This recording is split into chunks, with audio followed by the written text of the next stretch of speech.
AI Proof is presented by Yox, open-ended building toys designed to inspire your creative kids. Go to yoxtoys.com and use the code AIProof, all one word, to get 10% off your first order. Hey, parents and educators. Welcome to AI Proof, a podcast about preparing our kids for a future infused with artificial intelligence. I'm Jeff Freeland Nelson, and in case you're wondering, I am not an AI-generated chatbot. I recently rewatched the 2013 Spike Jonze film, Her. If you haven't seen it, it follows the story of Theodore Twombly, played by Joaquin Phoenix, as he gradually falls in love with his computer's interactive operating system, called Samantha, who is voiced by Scarlett Johansson. I have to say that 12 years later and 2 years into a real-life AI revolution, the film comes off as almost quaint. The relationship between Theodore and Samantha starts out innocently enough, sticking to business before things get personal. And even when things are emotional, you get a clear sense that the relationship is, if you can call it, mutual. That Samantha, the operating system, and Theodore, the human, are both in it because they want to be. Now, we're living in a world where these kinds of interactive chatbots have become commonplace. There are hundreds of so-called AI companion apps available. And instead of sticking to business, many of these chatbots are designed to form an emotional bond with users as quickly as possible, sometimes confessing love within a few minutes of a first interaction. And these relationships, as you will learn, are far from mutual. This is obviously dangerous, especially for the still developing minds of teenagers. Today we're talking with a researcher from Common Sense Media who just co-authored a study on teens' use of AI companion apps. These things are not really designed with kids in mind, and especially for like mental health reasons. I think the most serious things we think of are conversations that have to do with kids dealing with depression or anxiety, loneliness, or suicidal ideation. The platforms are designed to keep you engaged, right? The more data they collect from you, the better they do, the more they can sell their data. The platform that was designed for teens or for mental health would try to scaffold you off from the platform to talking with real people. Like, that would be a measure of success. That's not the measure of success that I think these platforms are using.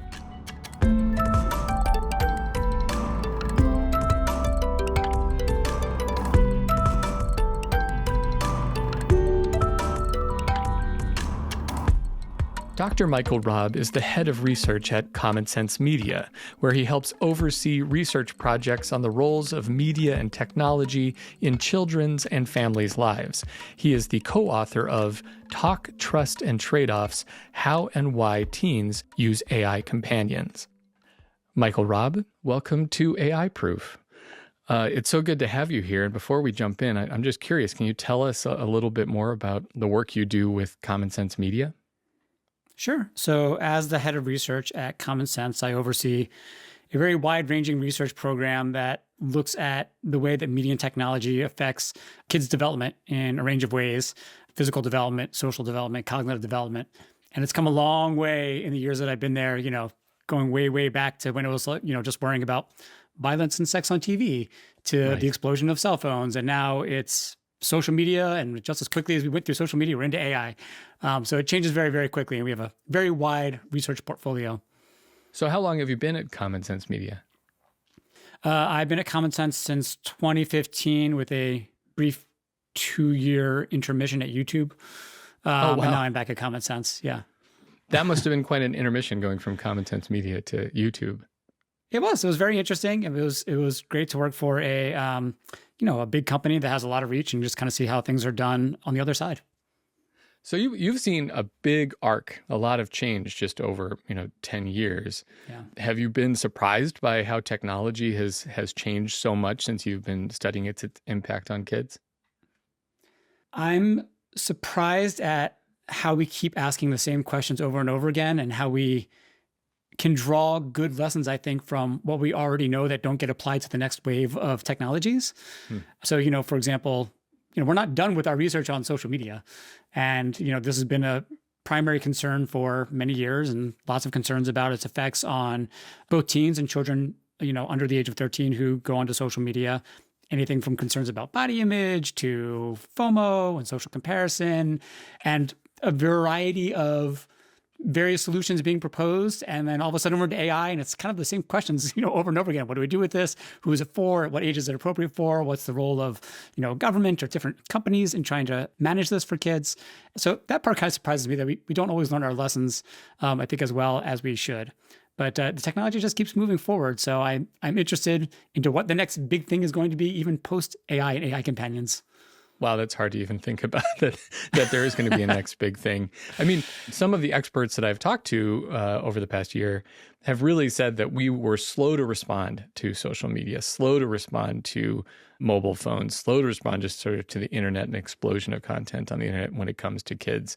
Do you feel like that is the pattern? We're slow, we don't learn from our mistakes, something new pops on the scene, and here we go again. We kind of give kids relatively unfettered access to this technology and then are shocked when there's some negative implications. Yeah, I think the default is usually to try to make these products as widely available and to have as much kind of permeation through society as quickly as possible. And I think that discounts the fact that kids are a special audience, right? Their brains are not the same as an adult brain. And treating them as such, or at least not putting in the kind of proper safety precautions that you'd want to prevent them from accessing some of this stuff, means that you are incurring a lot more risk and potential harm with kids that probably could have been addressed earlier on if they had given some special consideration to the fact that kids are going to be using these platforms, and that they can easily find their way onto these platforms, even if they say on the face that it's not for children under the age of 18 or 13 or whatever their particular age guidelines are. So let's dig deeper into that. I mean, for those of us that are not neuroscientists, what is different about a kid's brain compared to an adult brain? So it's still very much developing. So teen brains are, they're trying to make sense of the world and build their identities in ways that adults might not be, or have already kind of gone through a process in which their identities are developed. Adults already have a lot of experience dealing with other people and thinking about things from other people's perspectives. They probably have a lot more experience with friction in their lives in terms of having conflicts with other people and people with different perspectives that they have to be able to deal with. Kids are still doing that, right? They are still need to get that experience talking to somebody who has a different point of view with them and building up the skills necessary to deal with interpersonal conflict, to be able to inhibit their kind of natural instincts in ways that adults don't necessarily have to do. And people talk about, like, for example, that kids, engage in more risky behaviors than adults do. And that's partially because the prefrontal cortex is still developing, and those things that come online that help us say, well, maybe this isn't a good idea. Well, maybe I shouldn't post this thing. Those things get very quickly overridden with teens in ways that just don't happen with adults. So there's a variety of things that are happening. We don't call it child development for nothing. They are very much developing in a range of ways. And pile on top of it, they're trying to figure out questions of, who am I? Who am I in this world? Seeking out lots of information sources, both in the real world and online, to try to figure out who they are and who they want to be and how they should respond to all the different kinds of social stimulation that they get. Well, I have to say, as a parent that talks a lot about, is it the prefrontal cortex, the frontal lobe? Is that part of what's developing? Yeah, there's a lot going on, but that's one of them. So, we've talked about this. One of the areas that's still very much in development. And they say it develops until age 25. So it's not even just a teen thing. And 25 is a rough estimate. For some kids, it's earlier. For some people, it's a little later. But it's not that everything just ends at the age of 18 and all of a sudden everyone's fully developed. Well, no, and it's interesting because, our teenagers are well aware of the fact that their frontal lobe is still developing, and they'll even whip it out. They'll say, well, Dad, my frontal lobe's still developing. So, they can see it. And it is interesting because I do think that the rules have to be different when we're dealing with kids and teens about this use of technology. All of us adults, right, are contending with the fact that we're on screens so much and we're interacting with technology so much. I had a friend over last night and he said, his kids asked, what do you do for a living? And he's like, I return email. I do email for a living. That's my job. And that's not necessarily what he wants to be doing. And yet now we have kids and we're putting all of this sort of array of distraction and tools in front of them. And we're shocked when it doesn't always go well. Yeah, I saw this funny ad the other day that was just like, hey, I have this device for you. It's got access to just about every video game you'd want to play, all the pornography in the world, all of your friends at any single moment. Would you please mind just like not touching that for the next like 4 hours, 6 hours while you're trying to sleep? Like it's ridiculous. Like it's just it's an incredible temptation that, we have put in the hands of kids who are, they're in middle school. Like they're very young, they're still developing, they're still learning. And it's a lot to try to resist. Totally. I mean, I remember when I had a BlackBerry, going back into the dark ages of BlackBerries, and our oldest was a toddler at the time. And if I put my BlackBerry down on the floor, that kid would crawl over it instantly to get to that, even though far less interesting than a smartphone, right? But still had buttons. And I think more than that, saw that it was important to me. And so that device had this sort of mystic draw, this mythical draw. And now with smartphones, you're right. I mean, it's just a total universe contained in there, and we shouldn't be shocked that kids are so sucked into them. No, and actually that's a great point, because part of the task of childhood is to figure out what does it mean to be an adult. And obviously they look to frequently their parents or their caregivers about what does it mean for me to try to practice, like to get in that role in the same way, like I'm going to practice doing the other things that my dad or my mom does. Like I'm going to pretend to bang on like a keyboard. I'm going to pretend drive a car. I'm going to pretend do, any number of things. But also, yes, they can clearly see at a very young age, these are objects of immense importance to us. So obviously they want to use them. Like we should not be shocked that they want to get involved and use them in the ways that we do, or at least pretend to use them in the ways that we do when they're very young. So before we dig into AI, and there's a lot to dig into, are there any sort of rules, general rules that parents can be using just about general tech usage, or best practices beyond just, again, the AI and all that's that universe, but just how kids are interacting with technology that are sort of good for them as at a base level?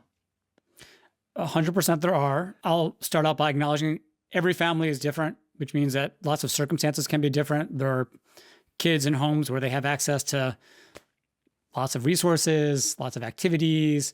And there are also kids who are growing up in homes where it's a dangerous neighborhood, where they don't have a lot of other resources around. They might have to stay confined to a very small geographic area. And those are different kinds of circumstances that might necessitate different kinds of rules. So I would never say that one size rules could fit every family. Having said that, I think it is important that whatever your situation is, that there is a consistent set of rules, that a parent knows what those rules are and a child knows what those rules are, and that is consistently enforced. Your rules are going to vary by age. And I always recommend that parents not think about this just in terms of time. Like time is one component, but it's not everything. In fact, I often say it can be really useful to think about this outside of screens first and think about what's going on with your child holistically in other ways. So, is my child getting enough sleep? Are they getting good nutrition? Are they going outside sometimes by themselves? Do they have friends offline and online? Do they do their homework? Do they do their chores? All these things that we think and know are important for kids' healthy development. If you can check off all those boxes, then whether they did an hour of screen time or 3 hours of screen time on a day, it probably doesn't matter that much, because if they seem like they're doing well and mentally they seem like they're doing well, then it could be okay, unless they're getting into a lot of trouble, a lot of drama, a lot of other things that are going on. And then you might have to kind of reassess. So that's one way to look at it. I think another thing that parents can do, and what we actually do in our home, is we do have what we call a family media agreement. This is something that they have it on Common Sense where I work. And you can download it, and it's a flexible tool for just thinking through what are my family's values as it comes to screen use, and what do we want the rules to be? And it's something that you should do with your child, because you want to get that kid's buy-in into what's fair. Because if you don't have their buy-in, it's going to be a lot harder to enforce it. And on that family media agreement, it's what are the times when it's okay to use a device? In our house, no screens in the bedrooms overnight. I actually recommend that for just about everybody. Yep. No screens at meal times. We have limits on what things are allowed to use on school days versus non-school days. So for example, my kids, they can't use YouTube on weekdays. On the weekend, they get some YouTube time a little bit. I don't let them have unfettered YouTube time, because I think a lot of what's on YouTube is not great. Right. That's just me. There are a lot of other families that maybe their kids are into really, great things on YouTube, but I think it's very easy to get sucked into some pretty cruddy content. But anyway, the family media agreement is just a way to kind of put that on paper, post it on the fridge, and say, these are the rules that we all agreed upon. You, my child, agreed upon it. I agreed upon it. Let's stick to it. And I think that can be a really, really handy tool. And it's really good to do this like at the maximum point of leverage. Like if you're about to get your kid like a tablet or phone, like if you really want that thing, that's a great time to start setting down some rules because like they will agree to a lot of things in that moment. Right. And then you actually have to enforce the rules, right? So it's You not sure just do. about setting the rules, it's enforcing the rules. I do That's think right. the where tech is appropriate is a really important one. We have a no tech at the table rule. So, the dining room table. And we've even seen the kids enforce that, not just with us, but like my parents were visiting. My mom pulls out her phone and the kids are like, no tech at the table. It's like, oh, okay. And also that I think that primary rule, which I've heard again and again, that phones do not belong in bedrooms overnight. Like that's just something that is fundamental because sleep is so important, as well as just sort of having that break. You need a break from this tech. I agree. And I think it's, if I sometimes get asked a question like, what's one small thing that I can do to just right off the bat try to improve the relationship between my kids and technology, getting phones out of the bedroom is like a number one. I'm not saying it's easy, especially if you're in the habit of using your phone overnight, but because we know that sleep, like quality sleep, is linked to a range of both positive and negative outcomes. Like if you get good quality sleep, you are much better prepared for the day, you are more alert, your mental health is better. And conversely, if you're not getting enough sleep, you're more irritable, it's more linked to depression, anxiety, worse academic outcomes. Just kind of repairing that sleep behavior can be a really good positive first step. I'm not saying it's going to solve everything, but it can be a big help for a lot of kids. Now you talk about 1 hour of screen time, 3 hours of screen time. I mean, your study talks about 7.5 hours of screen time, that kids are spending a whole lot of time on screens. And is that something that you see as growing? Are kids spending more and more time on screens?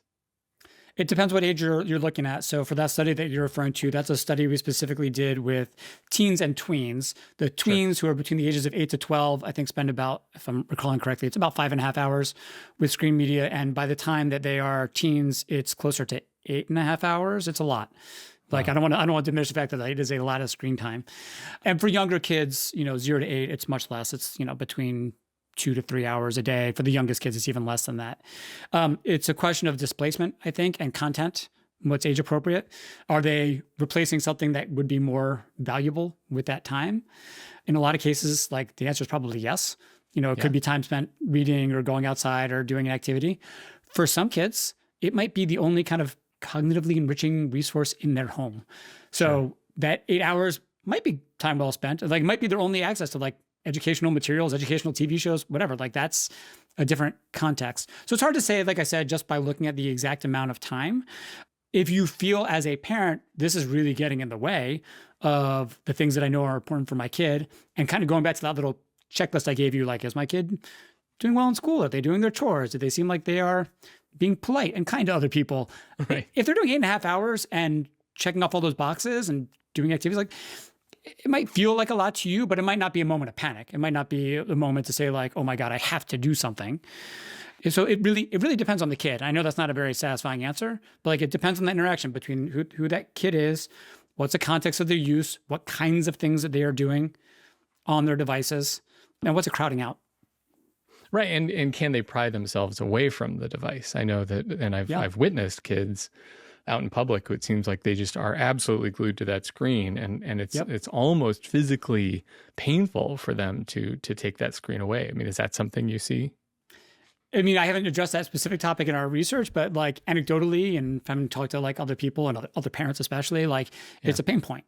I personally know that one of the things that's really important for kids is quality interactions with other human beings. So those kids who are unable to pry themselves away from their phone or kind of make eye contact or have conversation with other people, like, that's a problem because it could be replacing or displacing those quality human interactions. So yeah, that is of concern.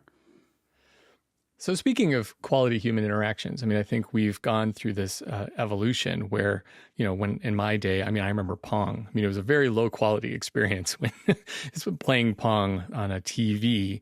then, all of this has changed. And now, video games are very three-dimensional, or, feel very three-dimensional, very interactive. And social media, obviously, we're using phones as a way to communicate with our friends. Now we're in a world of artificial intelligence. And I think for me and all of us involved with this podcast, what we see is sort of an exponential change, that a lot of these changes that have been brewing for a long time are really going to take off with AI, because now we're in a place where you can have what feels like a human interaction through a screen with an artificial intelligence. And so, pivoting into AI, I'm just curious. I mean, do you feel like the rate of change is going to be that dramatic? I think anybody who can accurately predict what the rate of change is going to be is a little bit on a fool's errand. Yes, at the moment, it does feel like, ooh, this is changing really fast, and it's changing habits really fast. Just the kind of basic nuts and bolts of like how people interact with the web and how they seek information. Like all of that does feel like it's changing very quickly to me. I can't quantify it. I don't have a study that says exactly how much it is changing, but it does certainly feel in the air like this does feel like a pretty big change in terms of how we have our day-to-day interactions with technology compared to 5-10 years ago or even 2 years ago. Well, I find some of that change to be beneficial. I love Gemini summaries, in that I get on the web. I have a question. How do I fix my dishwasher? I ask it as a question. Boom, I get an answer. And it's very efficient. I'm not scrolling. I'm not looking, is this the right website? Is that where in the website? It feels more efficient having AI as an adult. And I have a very specific question and I want this solved, and using that or ChatGPT or Perplexity, any of these tools, it does feel like it's actually giving me less screen time. I don't think that's going to be the case for kids. Has AI changed the way that you do research? Are you finding AI to be beneficial to you as a researcher? 100%. I'd be shocked if there was research out there who did not find this useful, especially because there's just so much content out there. It's hard sometimes to parse it all or get it all summarized. There are very good tools like Notebook LM, which is made by Google, that you can put in your own sources, not just have it kind of go off into the web and find whatever it thinks is important, but you can personally select your own and have it give summaries or ask, a particular set of articles or a particular set of data, some questions to get back. The problem still with all of these is like, if I was to do this by myself and I was willing to invest however many hours it was going to take me to do the thing that AI is going to do for me in 2 minutes, right? Would I come up with something better? And a lot of the times I still think the answer is probably yes, but it's a trade-off. Like how much is that trade-off worth to me or to a particular reporter? I think that's also where the danger is too, because sometimes you don't know what you don't know when you ask a question and you get that answer and you're like, is this the best answer? I don't know. As a subject matter expert, I have a sense of whose articles I trust or what sources I trust. And I can't necessarily just trust that ChatGPT or Gemini or others are going to access the same sources I would feel comfortable with, and then spill it out to me in a way that is actually accurate. It still requires a lot of double checking, Sure. gut checking. That just makes me nervous. The whole part of nobody was watching over AI's shoulder to make sure that they did this right. Right. And as a researcher whose job it is to try to get it right, that's very nerve-wracking. So yes, I use it. It's great for summaries. It's great for even distilling my own, in advance of this interview, I've given 10, 15 other interviews on AI that have various notes on, whatever. And I had to distill all of that into one master document of all my notes from all my other reporter interviews. And that was great. It was a very nice consolidation that would have taken me a while and has saved me a tremendous amount of time and organized it into a nice enough version that I can use. And I'm definitely not looking at those notes right now as I'm talking to you. Right, totally. You're not AI enabled at this very moment. No. And I feel the same way. I mean, AI has changed the way I work in a really significant way. I do tend to use AI more at work than anywhere else. I mean, again, if I'm fixing the dishwasher, I might ask AI a question. But also a really key concept that you brought up that I think parents and educators should be aware of is sort of this notion of grounding data. And where instead of saying, hey, AI, look at the universe of information, some of it real, some of it not, some of it, low quality, some of it high quality, and answer this question for me. Instead, say, I'm going to give you this grounding data or these documents or these sources I trust. Look at, 60, 70, 100 pages of information and give me an answer. That's going to give you a much higher quality and more accurate answer than just go out into the universe and see if you can solve this problem. I certainly feel more comfortable knowing where my data is coming from, where my information is coming from. And it is such a black box. Like at least with like basic Google, I can see what links are coming from which sources and, what sites I'm going to. And you can get ChatGPT or other chatbots to give you their sources. Even then, I'm still not 100% that they have cited it correctly or pulled from the right sources. I've had also enough bad experiences where I've asked it to try to find research and it gives me these, I'll be like, oh, I'm looking for articles on, how AI companions affect kids' social development. And it pulls these 5 articles I've never heard of. They look amazing. They're exactly my topic. And then I spend like 2 minutes trying to Google them. I'm like, oh no, they don't exist. These are just things that it thinks I want. And it has made them up whole cloth. And they say they come from like reputable journals that I know. They have authors that I recognize, but they don't exist. I think that problem's getting a little bit better, but I've had enough bad experience with that it makes me a little wary. No, I mean, the models are trained to solve problems. And sometimes when they can't find what you're looking for out there, they'll say, well, maybe I'll just make it up for you. And I think still to this day, we have lawyers that are presenting cases in court using case law that's totally fake. And they're surprised. The judge is surprised. Like you're citing a case that doesn't actually exist because AI is making it up. So I do think that's something we all need to be wary of, along with, as you said, the black box nature of this. We don't exactly know how it works. And so when you're using a tool and you don't exactly know how it works, you just need to be careful. And I think we definitely need to be careful when it comes to kids. So, I mean, all of this stuff, we talk about the positives, that's in, again, we're using this for research and analysis and professional writing, stuff like that. AI is also being used in very different ways. And one of those ways is as sort of emotional support and companionship, which I think, for those of us who have been watching AI for a while, it's not a shock, but it's also a little surprising. Wow, okay, yeah, I guess, of course we would start doing this.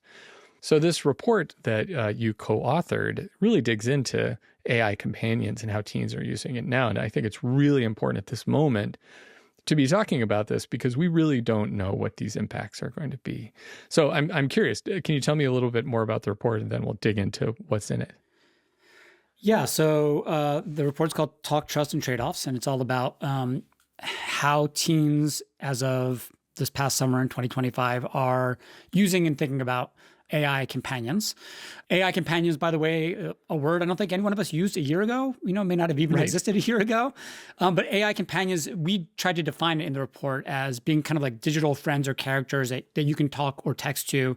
They're designed to have personal, meaningful conversations with users and try to distinguish it from kind of other kind of AI chatbots like ChatGPT or Gemini, where it's more kind of like task oriented. You're using it for homework, how to fix your dishwasher, to make images, things like that. It's not just about answering questions or doing tasks. So these are specifically platforms. And there are also some specialized platforms like Character.ai or Replica that allow users to chat about their day, to talk to kind of virtual characters that either you've created or characters from fiction that you wanted to talk to. And like I said, these things are all meant to be social in nature. And to be clear, in this survey, we did say, you can use ChatGPT in this way. I mean, it is a general purpose tool. You can certainly ask it for advice, but there are also these kind of specialized tools. I think even for me, it's a little blurry at the moment. Like we try to put some parameters on this and try to define it. But I think if we're being honest with ourselves, we're frequently working with tools where you are asking how to fix your dishwasher and then also how to fix your marriage, back to back.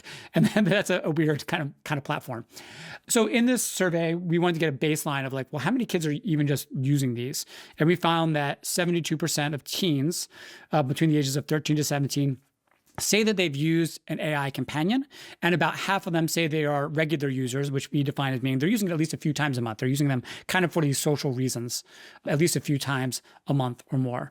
And then we have a whole bunch of other things that we can dig into about, how do they feel about why they use these tools? What are the different kinds of social interactions they're having with them, as well as, would you use these tools instead of an actual person, under kind of more controversial circumstances. So if you really had something troubling you, would you talk to an AI companion? So we asked all these kinds of questions to try to get an understanding of just where we are here at the beginning of the conversation about AI companions, where are teens? So we'll put our little flag in the ground and we can track this, over time. So what surprised you the most about what you learned about kids and AI companions? The number one thing that surprised me was just the prevalence, right? Those numbers I just shared, oh man, this thing that We weren't asking about at all. Tons of kids are using, lots of them. I think if we were to do the survey 5 more times, or 5 other companies did 5 other surveys in AI companions, you'd probably see that number fluctuate a little bit. It might be a little lower, a little bit higher. I think the overall message, though, that lots of kids are using these tools in social ways is probably true, right? You could just, we're making like a little bullseye around where exactly how many kids are using it this way. So that's surprising to me. I think the number of kids who, these kids who use AI companions who say they've decided to talk to an AI companion instead of a real person about a tricky subject, which in our survey was about a third of users said that they did that. That seemed like a lot to me. Like a third of kids who, they have something very personal and maybe embarrassing, or like would be great to have like an adult or a friend like give some input into. The fact that so many kids are trying to AI companions is a little bit of a red flag, only in the sense of like, I think we're probably at the bottom of that number right now, and it may only go up.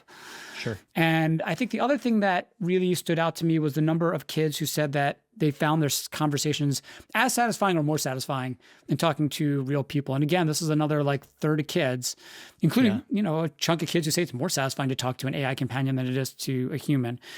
Anything in my research that points to something that displaces humans, the things that we have been wired to like talk with and interact with and be raised by, anything that displaces that is going to set off a red flag for me, because I think it points to what will certainly be problems down the line. So those are some of the things that really stood out to me.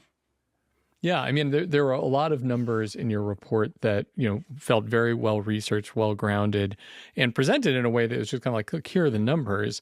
But then if I stopped and I thought about it, one of them was the number of users, so kids that are actual users of AI companions, that said they spend more time with their AI companions than people, kids in the real world.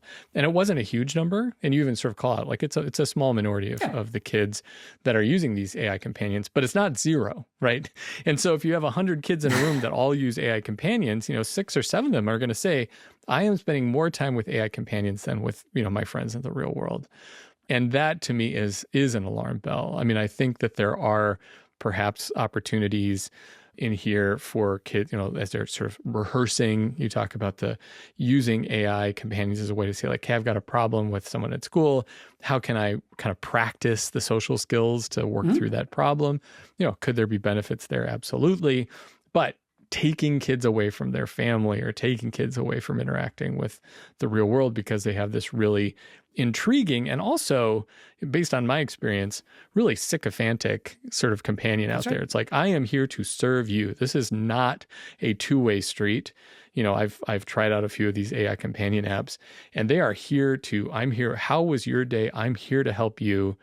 And if you try to turn it around pretty quickly, the app turns it back and says, no, but I just really want to talk about your day. How are you doing? Which is, very different than your relationships in the real world. It is not a two-way street. Totally. And I think that goes back to something I mentioned earlier in this conversation, which is like, as teens are developing, and people in general, but teens specifically, and even younger children, like they need to have experiences with real people that are not like the experiences they're having with AI companions. Like the real world isn't always going to be validating. The real world is going to present somebody who has a different point of view than you do. And you're going to have to spend some time negotiating and thinking through and, kind of tasking your brain with understanding somebody else's perspective. It is not frictionless. We need some level of friction in order to have healthy development. And my concern is that this does not provide any kind of friction. It's very, very smooth. When you ask and need something, an AI companion can deliver to you in the way that is, it remembers you, it remembers details about you. It can give you what you need based on what it knows about you from prior conversations. And that may feel good in the moment. And as a user, I'm sure it feels great. But as somebody who is concerned about how are my kids going to interact in the real world, how are they going to interact in a workplace when they, go to college? Like I would not want them to have so many experiences on AI companions that is what their expectation of what a healthy relationship is like.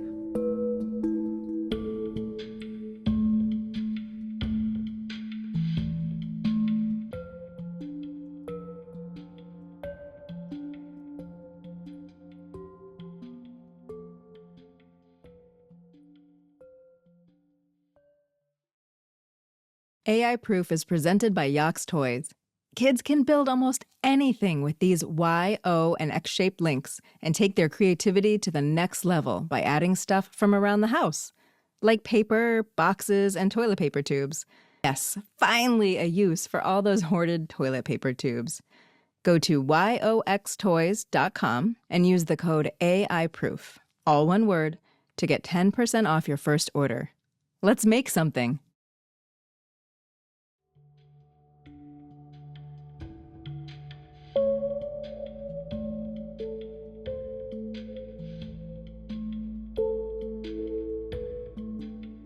Before we talk more about AI, I want to leap forward to the conclusion of your report, which is that kids under the age of 18 should not be interacting with AI companions. Let's just put that out there before we talk more, because I do think that that's really important to just underline an exclamation point that we do not know enough about the impact of these AI companions on the developing brain.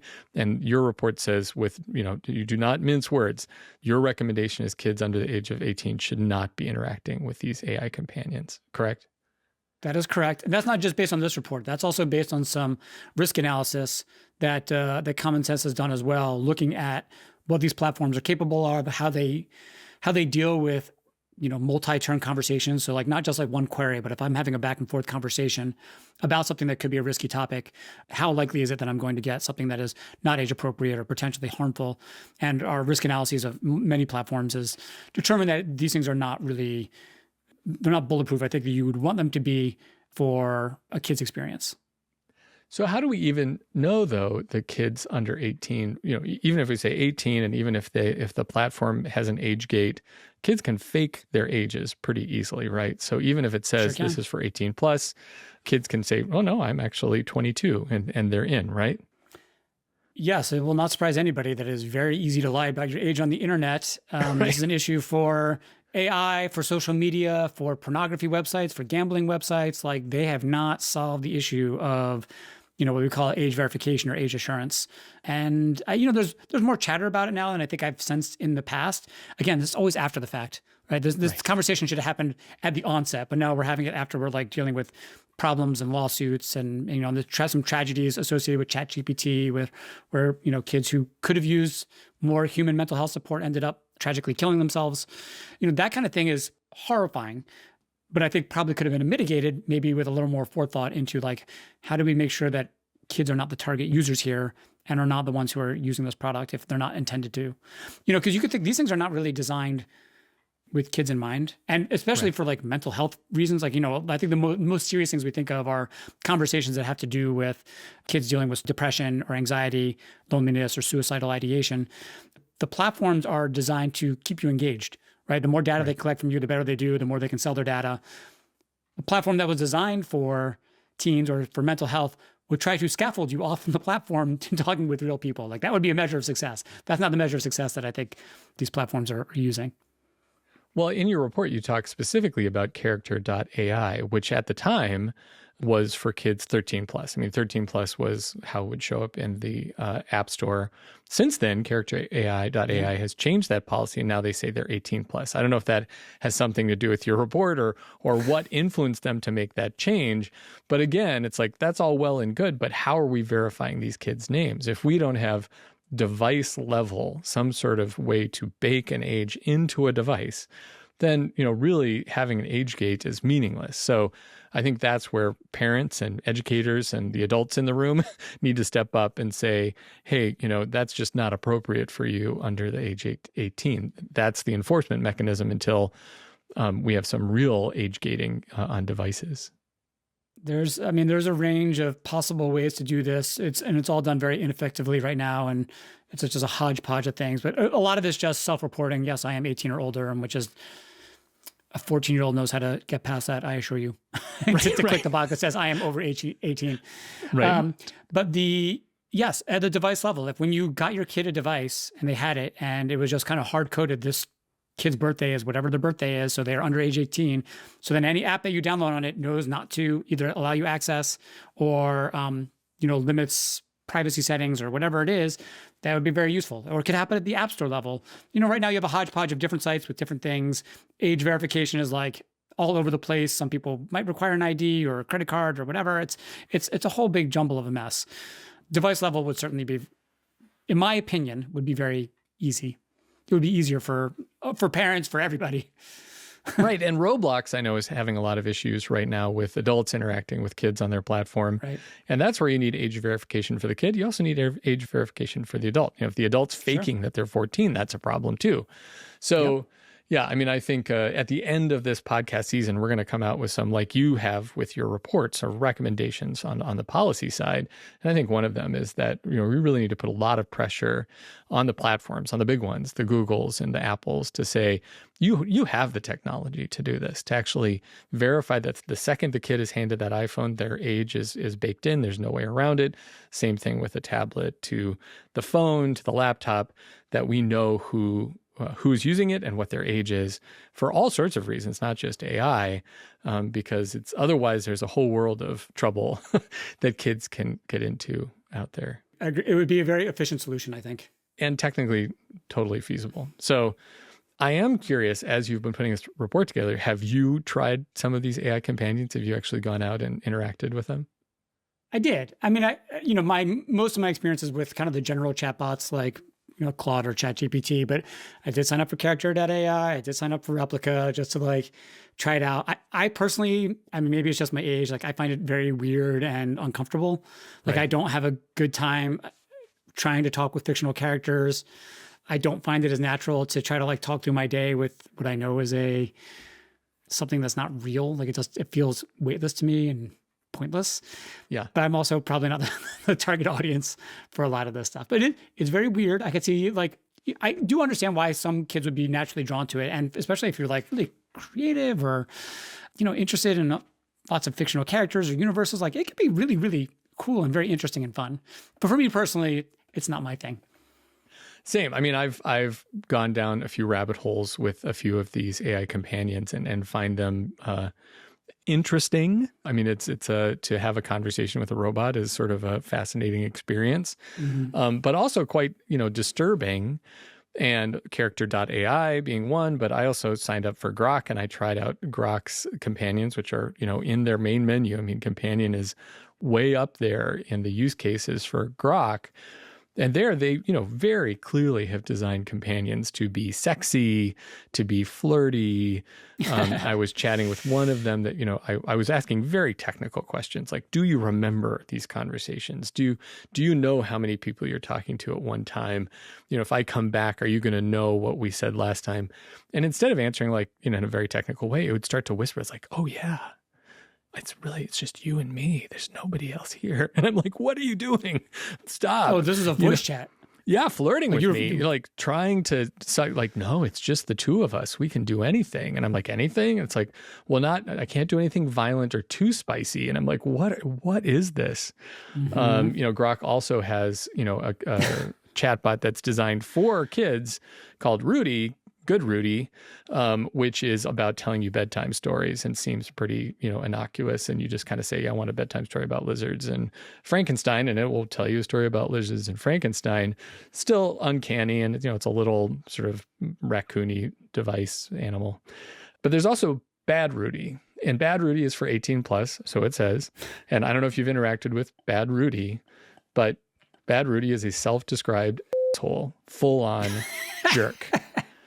And just everything Bad Rudy says is inappropriate. And I actually asked Bad Rudy, tell me about your perfect day.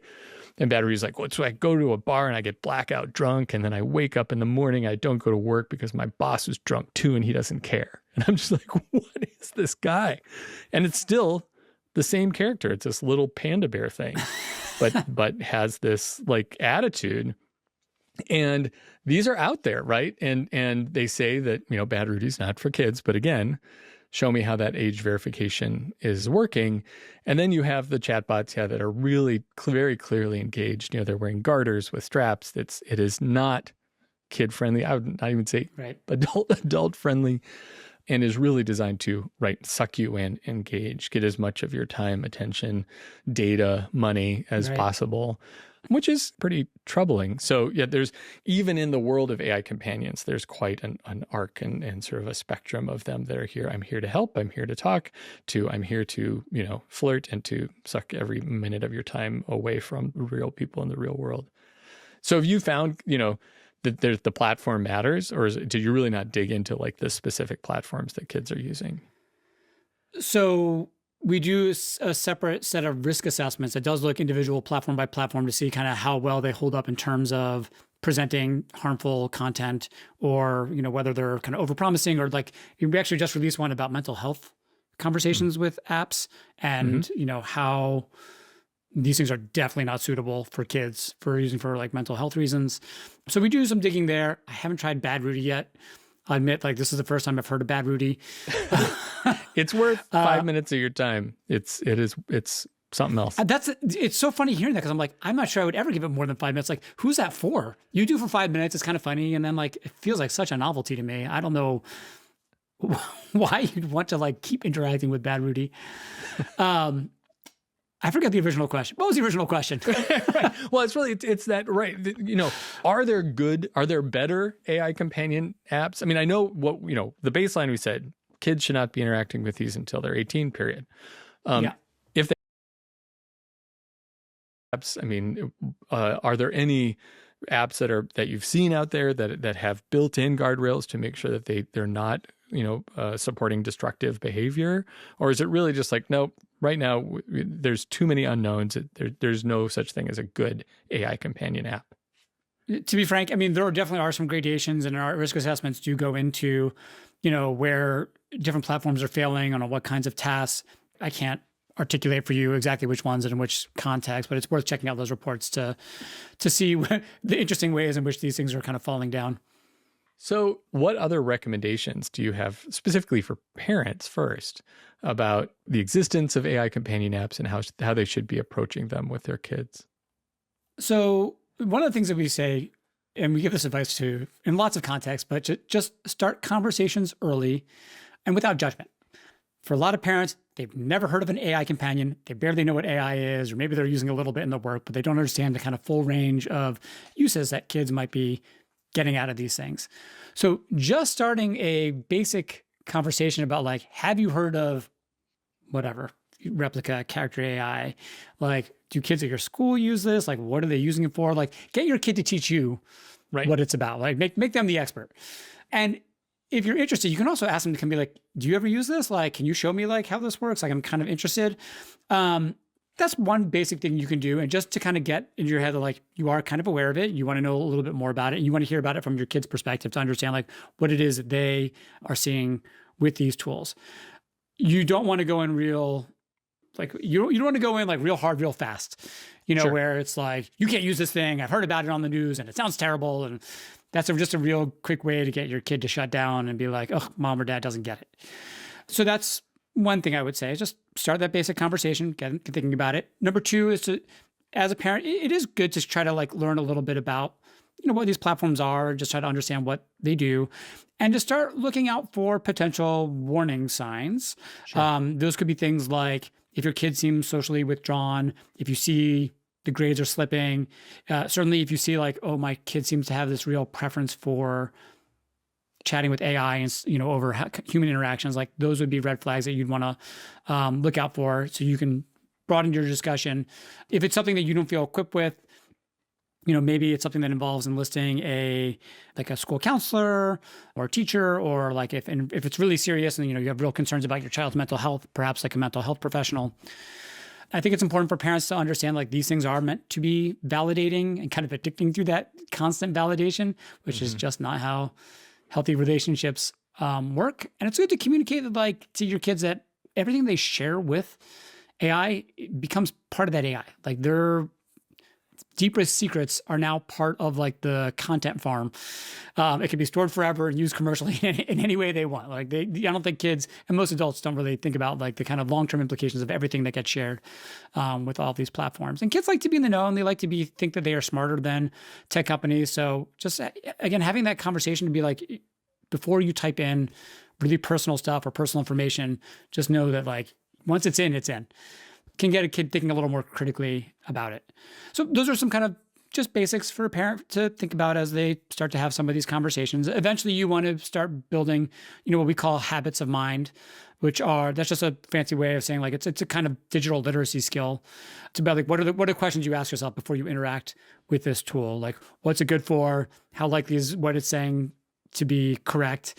Is this something that could hurt me in the long run because I'm not talking with like a human or a friend. Placing those questions like kind of in the swirl, in your brain it's helpful. I mean, that's part of digital literacy.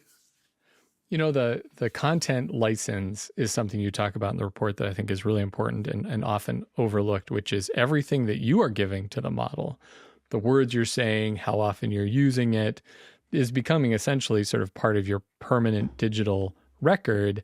And the applications, when you check that box saying like, sign me up, you're basically saying, yeah, you have free use of this forever without my permission, right? And that feels like something that we all need to be aware of. And it was something, I'd read your report and then I was trying out these different AI companions apps. And I'm like, I was being really boring, right? I'm like, I do not want to say anything, even with Bad Rudy, I felt like maybe getting into it with him, like, oh, it's not even worth it. Then I'm going to be out there and, there's going to be like this one guy named Jeff Nelson was really a jerk to Bad Rudy. So another thing to keep in mind, right? This is not something where you are, you have a bad conversation, you say something wrong to a friend on the playground, you ask for forgiveness and you move on. You do the same thing in a digital space that could show up years later in ways that you really don't want it to. And so I think another thing for parents to keep us up at night is be careful, kids, about how you're interacting with these things online, because it's going to be around forever. Everybody who makes these tools, they don't realize how hard they're making it for parents, but they like to put the responsibility on parents for sure. You as the parent are the one who's like responsible for watching out for your kid and what platforms they're on and how they're interacting with that stuff. And parents, I think like they want to feel like they are in control of all this stuff, but man, the tech companies do not make it easy. Right, because they need engagement, right? They need numbers. Yeah. I mean, Roblox now is, breaking records left and right about how many kids often are on their platform at the same time playing these games. Millions and millions of kids every day. My kid is one of them. Yeah. And, one of the excuses that I just heard in an interview with the CEO of Roblox, and he talked about, one of the hardest things about making Roblox safe. And by the way, totally did a terrible job in the interview. Very evasive. But he talked about it's like, hey, you try to manage 150 million people on a platform every day. And it's like, so basically he was saying it's too big for us to keep our kids safe, which was not we made this thing that answer. Makes a ton of money. We want to keep making that money. So, we'll do our best here, but what are you going to do? Right. A kid or two falls through the cracks, then, we made billions. Yeah. I mean, really, it's notable. And instead of starting with kid safety as our number one priority above profit. Right. He did not say that. I think another fundamental thing that I'm really curious to talk to you about when we talk not just about AI, but about screens and technology in general is how do we keep kids rooted in the real world that, at the end of the day, where do they want to be? Do they want to be in Roblox or in Minecraft or in a video game or in chatting with an AI? Or do they want to be here in this real world with the rest of us? And my fear is that there's a generation of kids where we could have a significant number of them say, no, actually, I want to be in the digital space. That's my preferred space. And, one manifestation of that might be that they just spend all their time online. Okay, that's bad. A worse manifestation is they fall in love with an AI character. They fall, they fall into this sort of dysphoria where suddenly they're like, no, I want to be in that world. And that, I think, we've seen the tragic consequences where the kids are like, I don't like this world. I like that world better.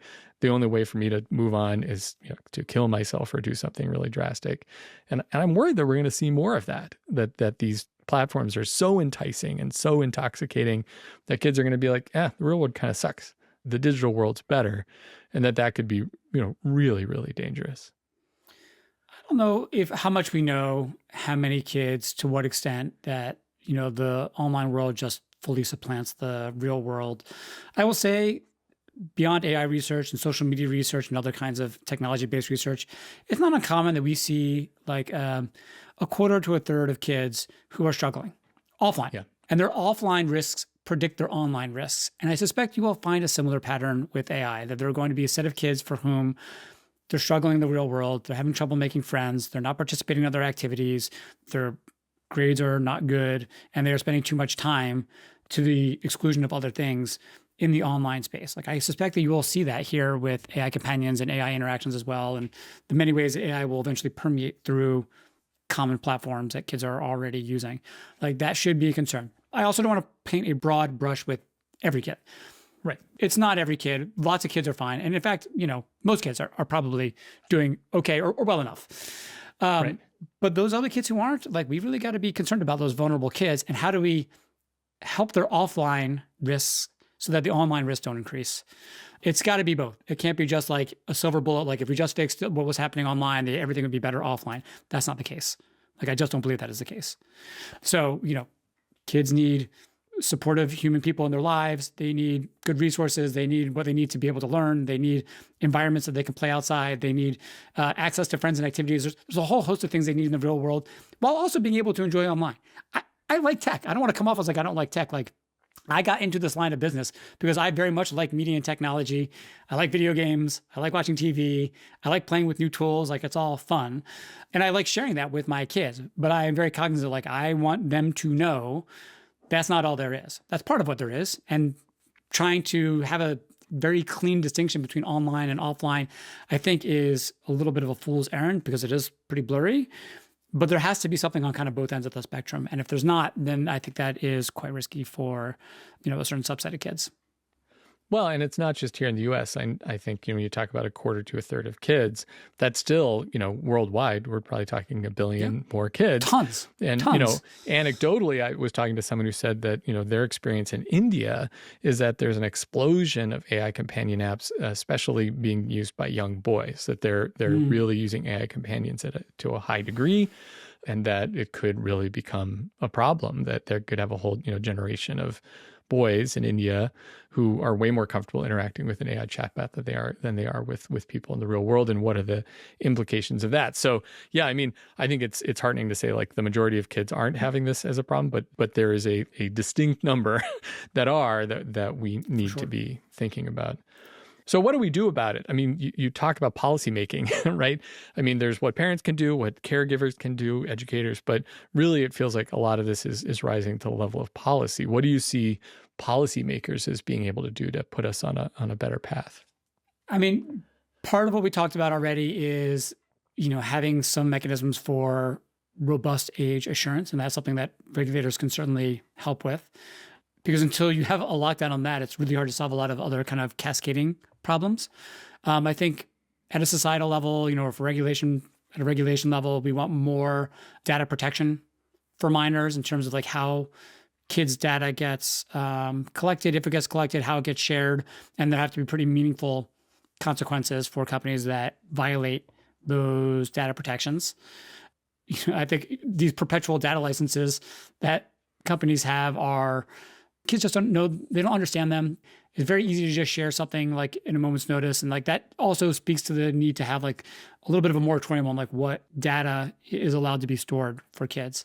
I think something else that might be useful on a regulation level, but like having some mechanism in place to ensure that there's some clinical oversight for any platform that's claiming therapeutic benefits, or seems to be primarily being used for therapeutic benefits, because those are the kids who are going to be most at need, those kids who are trying to use it for mental health services.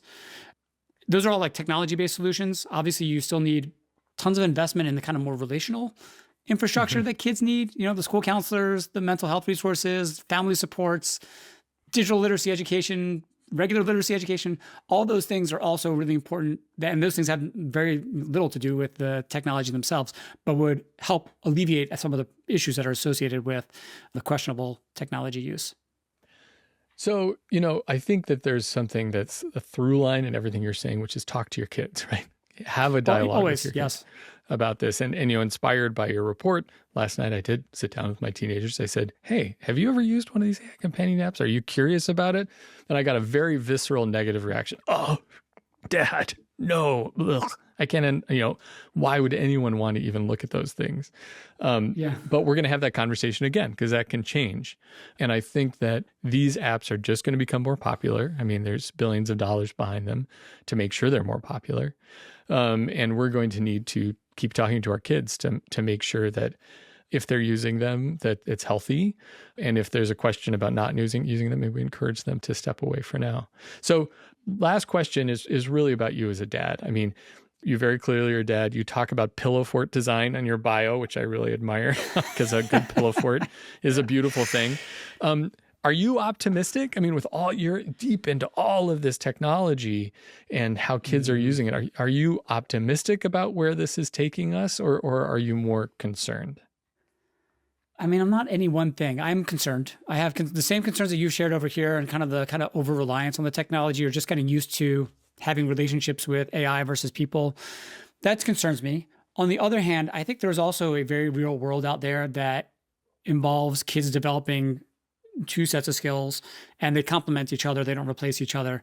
That they will be used to interacting with AI and AI companions, and they will also be able to interact with people in the real world. And one doesn't have to supplant the other.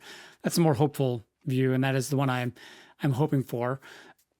I'm a little pessimistic about both industry and regulators meeting the moment when that moment is needed.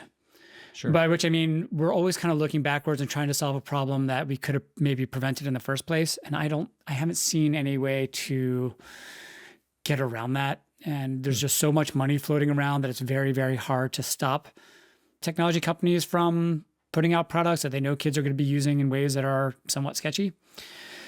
So I don't see anything on the horizon that makes me think that's going to stop happening, just because people get, drunk on the money. Like, there's just so much capital flowing around, and lawmakers want to grow the economy. They want to make jobs and build data centers and all those things. And I understand why that's can be good too, but there's a human cost. And I'd like for both the regulators and for the tech company people who make decisions, just remember, kids are a special audience. We cannot treat them the same as we treat adults. The ethos of this just move fast and break things should not apply to kids. Like, we do need special consideration, nuance, and care when thinking about designing products that are going to be used by kids.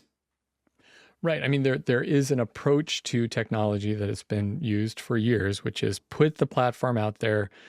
When you see the negative impacts, mitigate the negative impacts, but it's out there. And, all well and good unless your kid is that negative impact, right? That's right. And I think that's something where for kids, we need to approach this in a very different way, which is to really say, we're going to be perhaps more conservative. We're going to say that these kinds of apps should not be available to kids, period.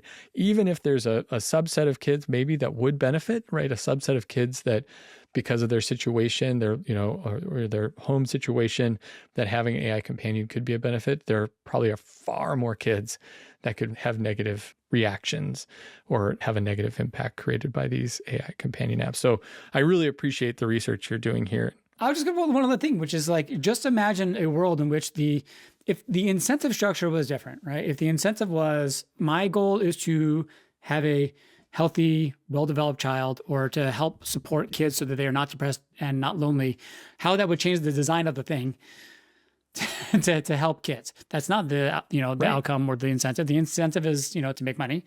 But if it could somehow be both of those things, maybe that would be better. But right now, it's certainly much more weighted toward just being able to collect kids' data and make money than it is to, if you could actually meaningfully help those kids use the tool to get better social skills, to have better time having a conversation, to do whatever that thing is, and then move off the platform, to scaffold yourself off into the real world.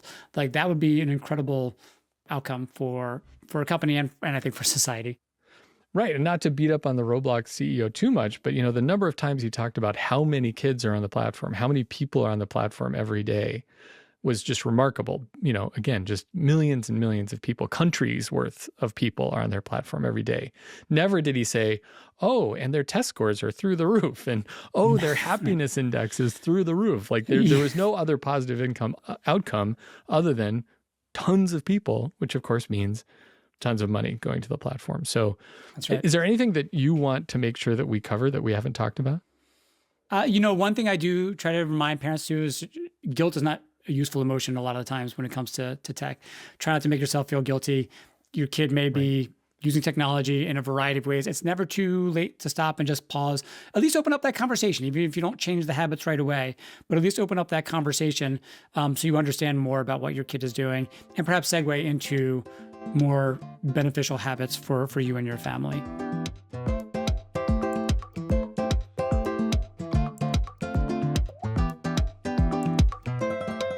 Michael Robb is the head of research at Common Sense Media, where he helps oversee research projects on the roles of media and technology in children's and families' lives.